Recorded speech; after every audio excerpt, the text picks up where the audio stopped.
नमस्कार दोस्तों। अगर आप भी विदेश जाना चाहते हैं और आपके पास पासपोर्ट नहीं है, लेकिन सोच रहे हैं कि पासपोर्ट में कौन कौन से डॉक्यूमेंट लगते हैं, पूरे डॉक्यूमेंट कौन कौन से हैं, क्या डॉक्यूमेंट हैं, जो काफ़ी जगह पर आपने पता किया लेकिन आपका पूरा क्लियर नहीं हो पा रहा है।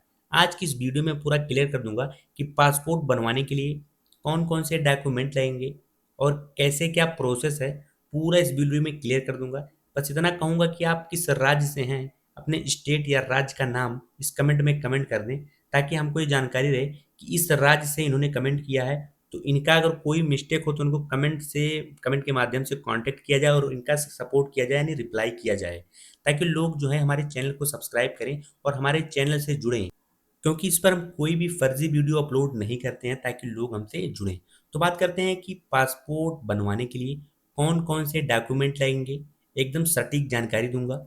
देखिए, काफ़ी लोग ये चीज़ में वीडियो में बताते हैं कि ये डॉक्यूमेंट आधार कार्ड दे दीजिए, पैन कार्ड दे दीजिए, वोटर कार्ड दे दीजिए, एड्रेस प्रूफ दे दीजिए, ऐसे बहुत सारे डॉक्यूमेंट आपको गिना देते हैं कि ये डॉक्यूमेंट आपके लगेंगे पासपोर्ट बनवाने के लिए। और लोग क्या करते हैं कि वो डॉक्यूमेंट एक नोट कर लेते हैं कि हमको ये डॉक्यूमेंट लगेंगे, लेकिन उनको एक चीज़ सटीक जानकारी नहीं दी जाती है। क्यों नहीं दी जाती है? कि बाद में फिर से उकसाया जाएगा, उनको सही जानकारी नहीं दी जाएगी तो बाद में यूट्यूब पर सर्च करेंगे और हमारी वीडियो आएगी, देखेंगे, हमारा व्यू जाएगा, सब्सक्राइबर आएंगे। लेकिन हमको इन सभी चीज़ों का कोई लालच नहीं है। हम ये सोचते हैं जो भी जानकारी दी जाए एकदम सटीक जानकारी दी। देखिए, डॉक्यूमेंट क्या क्या लगेंगे पहले ये सुनिए, उसके बाद मैं बताऊंगा जिससे लोगों का पासपोर्ट होल्ड हो जाता है। क्यों होल्ड हो जाता है, रुक जाता है, उनका पासपोर्ट आता ही नहीं है। ये भी समझना बहुत ही बेहद ज़रूरी है। अगर आप अप्लाई करने वाले हैं तो पासपोर्ट यानी ऑनलाइन करवाने वाले हैं या ऑनलाइन करने वाले हैं, तो देखिए सबसे पहला डॉक्यूमेंट जो है वो पहचान पत्र यानी आईडी प्रूफ।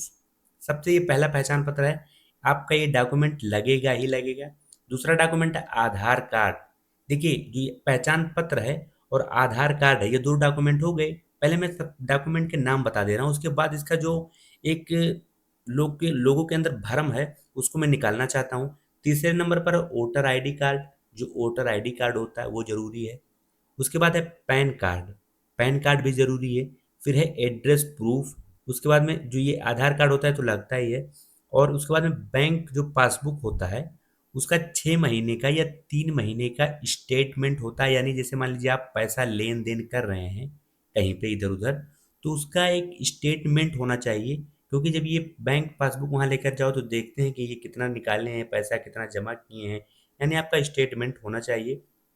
3 महीना पुराना होना ही चाहिए। ऐसे आपको सादा बैंक पासबुक नहीं लेकर जाना है पासपोर्ट ऑफिस पर। उसके बाद में देखेंगे अप्लाई करने के लिए। उसके बाद देखेंगे राशन कार्ड जो होता है, ये तो जरूरी नहीं होता है, कंपलसरी नहीं होता है। और जन्म प्रमाण पत्र जो होता है ये भी कंपलसरी नहीं, लेकिन कुछ लोग क्या है कि 10th जो पास नहीं होते हैं उनके लिए अगर जन्म प्रमाण पत्र है तो ठीक है, और नहीं है तो कोई बात नहीं है। उसके बाद में अगर 10th पास है तो 10वीं की मार्कशीट लगती है।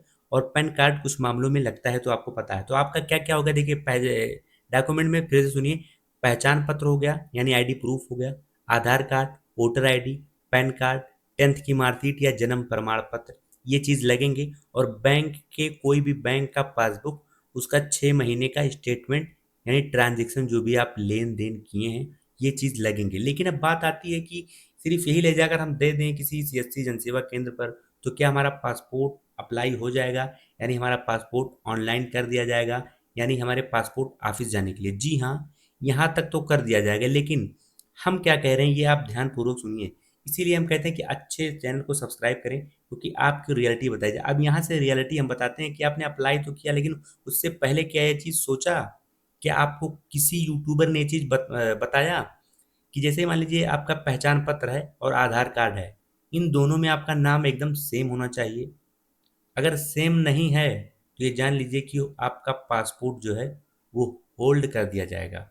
और अगर मान लीजिए इसमें डेट ऑफ बर्थ दोनों में जो है, डेट ऑफ बर्थ जो है ये भी एकदम सेम टू सेम होना चाहिए 10वीं की मार्कशीट से।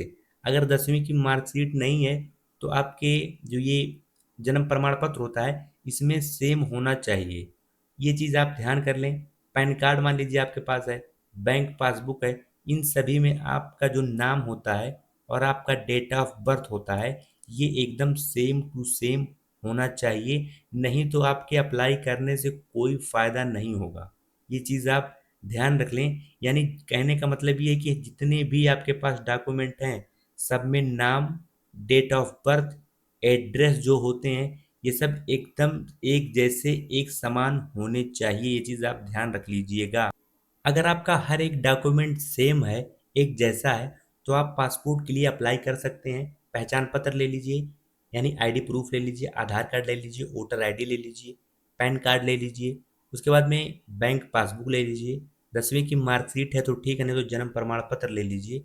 ये सब चीज़ ले लें और आप सीएससी केंद्र पर जाएं और वहाँ पर कहें कि हमको पासपोर्ट ऑनलाइन अप्लाई करवाना है। वो आपका ऑनलाइन अप्लाई कर देगा। उसके बाद में एक आपको अपॉइंटमेंट डेट दी जाएगी।